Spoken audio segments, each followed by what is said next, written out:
Hey guys, and welcome back to How to Guide. In this tutorial, we're gonna look at how to change your date of birth in Zedge. Now let's begin.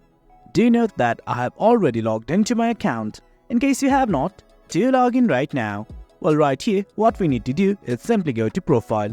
On the navbar at the top right next to the bell icon, you will see an icon like this. That's Profile. Simply click on it. Then this will open up. It's gonna give you a few options like Profile Page, Statistics and others. But right now, what we need to go to is Account Settings. Simply click on it.